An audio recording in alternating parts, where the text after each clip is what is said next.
আমি সর্বপ্রথম আপনাদেরকে ধন্যবাদ জানাচ্ছি আমাদের নির্বাচকদের সহ আপনারা একটা সুন্দর আমাদের নিজেদের যে মতামত দেওয়ার যে সুযোগ করে দিয়েছেন সেজন্য ধন্যবাদ জানাচ্ছি এবং দুঃখ প্রকাশ করছি যে আমার একটু দেরি হয়ে গিয়েছে, কারণ আমি রাস্তায় আস্তে আস্তে আমার গাড়ি মনে ৬-৭ জায়গায় থামছে।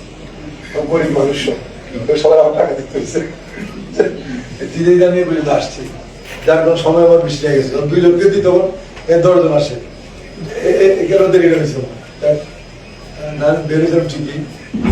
তারপর আমরা যে আলোচনা করছি সবাই আলোচনা ভালো লেগেছে।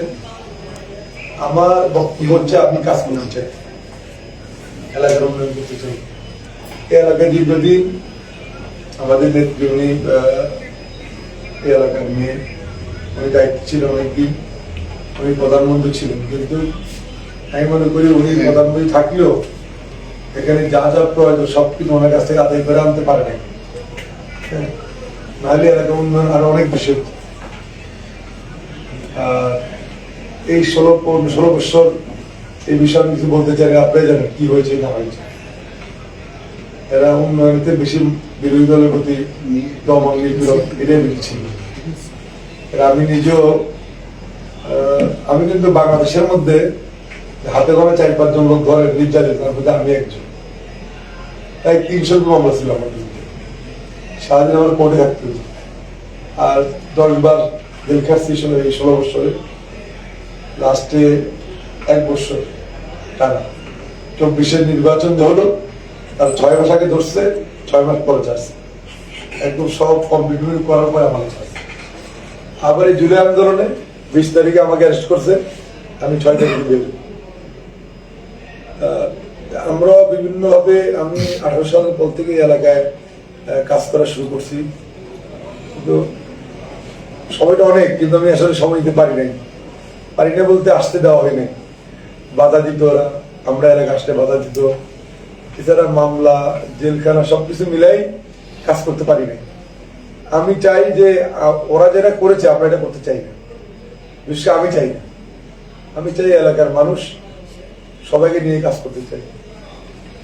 ভোট হয়েছে, প্রতিযোগিতা হয়েছে, আমাদের মধ্যে প্রতিযোগিতা শেষ। আমি ধরে নিচ্ছি সবাই আমাকে ভোট দিয়েছে, যার কারণে পাস করেছি। আমি এখন সবাই সংসদে, সবাই প্রতিনিধি, আমি সবাইকে নিয়ে কাজ করতে চাই। আমি যদি কোনো অন্যায় করি, কোনো খারাপ কাজ জড়িত থাকি, অবশ্যই সেটা সমালোচনা করবেন, কিন্তু আমি যদি কোনো অন্যায় না করি, কোনো খারাপ কাজ না করি, সেটা যদি কেউ শুধু রাজনৈতিক কারণে যদি কেউ সমালোচনা করে, সেটা কষ্ট পাবেন, আমি যেমন পাবো আপনারা পাবেন। আমি চাই না যে এমন কোনো সমালোচনা হোক, আমাদের মধ্যে সমালোচনা হবে সেটা গঠনমূলক, যে সমালোচনার মাধ্যমে আমার ভিতরে যদি কোনো ভুল থাকে সেটা আমি সংশোধন করতে পারি, এই সমালোচনা চাই আমরা। বা এলাকার উন্নয়নে আমরা কাজ করার জন্য যে কোনো সমালোচনার প্রয়োজন সেটা করবেন, এটা সবসময় আমার, আমি সবসময় এটাকে ভালো দৃষ্টি দেখি।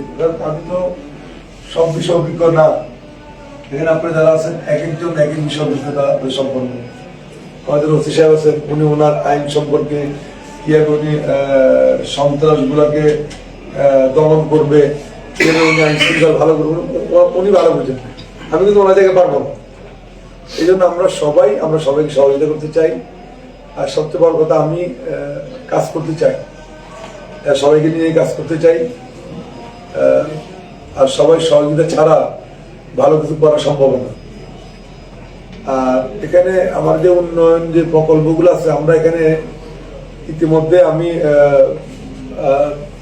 আমাদের প্রধানমন্ত্রী ফেনী আসছিলেন আগে, যখন উনি নির্বাচন আগে, তখন আমি একটা মেডিকেল কলেজের কথা আমাকে বলেছিলাম, উনি বলছে একটা মেডিকেল কলেজ আমাকে দিবেন, সেটা আমরা সরকারি আমরা করবো।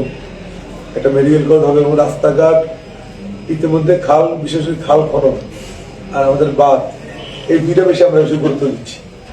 আমি চেষ্টা করবো খুব দ্রুত পানি সম্পদ মন্ত্রীকে এখানে আনা, উনি আসবে, একবার উনি মন্ত্রী হওয়ার আগে একবার উনি আসছিলেন, ঘুরতে আসছিলেন দলের পক্ষ থেকে। তো ওনার সাথে আমার কথা হয়েছিল, উনি বলছে যাবে। আমি ওনার সাথে হয়তো রোজার পরে, ঈদের পরে আমরা একটা প্রোগ্রাম করব, করে ওনাকে আমরা এখানে এনে আমাদের এই বাঁধ এবং নদীগুলো খনন, এগুলো আমরা কিভাবে করবো, এই কাজগুলো আমরা অতি দ্রুত করবো। আর আমাদের এলজিডিতে যিনি আছে মিনার সাহেব, উনি মোটামুটি বিভিন্ন কাজগুলো করছেন, আরো উন্নয়ন কাজগুলো আমরা করব। এবং যেখানে যেখানে স্পেশাল কিছু বরাদ্দ আনা দরকার, যেটা আমাদের এখানে রাজস্ব কম, সুতরাং আমরা এটা দরাদরি করে এগুলো আমরা ব্যবস্থা করব। এরপর শিক্ষা আমাদের আছে। আমি এখানে যে বিষয়টা আমি চাই যে, আপনারা জানেন যে মাটি কাটা এটা একটা ব্যাধির মতো হয়ে দাঁড়িয়েছে। মাটি বিশেষ করে এই 5 তারিখের পরে, আগে যা হয়েছে হয়েছে, মাটি কাটা তো কখনো বন্ধ ছিল না। এই 5 তারিখের পরে যে মাটি কাটাগুলো হয়েছে, জমির মালিক তিনি অতি মুনাফার জন্য উনি কিন্তু জমিটা বিক্রি করেন, মাটিটা উনি বিক্রি করেন। আর যারা কিনে নেন 10-12 বিএনপি লোক কিনে করছে। হ্যাঁ, বিএনপি